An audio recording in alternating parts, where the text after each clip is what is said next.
Hola, buenos días amigos de Bar Croata. Les saludo de Estados Unidos, del estado de Florida, de Northport, una ciudad muy cerca de Fort Myers, donde pasó horrible tornado Ian hace menos que un mes.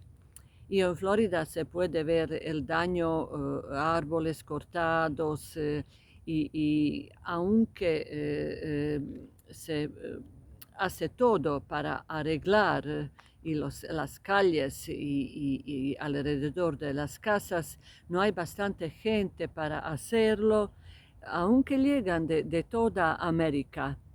Pero eso es aquí así por el momento.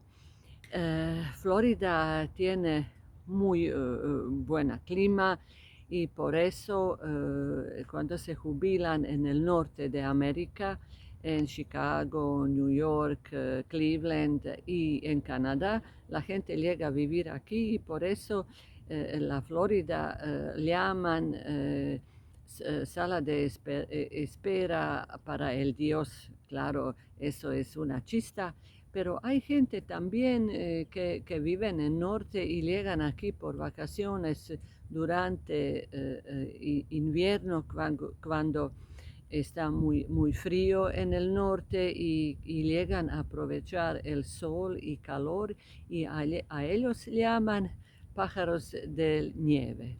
Claro que en Florida hay y croatas, la mayoría son jubilados, unos viven en la parte de Bahía de México y se reúnen en el Club Croata en la ciudad San Petersburg, y otra colonia vive a la parte del Atlántico en la ciudad de Fort Lauderdale, que es ubicado un poco norte de Miami, en el Atlántico, y ellos tienen también el club croata.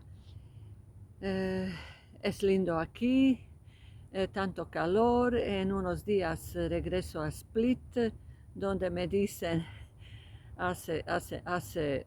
está lloviendo, pero estará bueno regresarse a su casa y juntarse con mi familia. Y un saludo grande, besos, hasta la próxima de Split.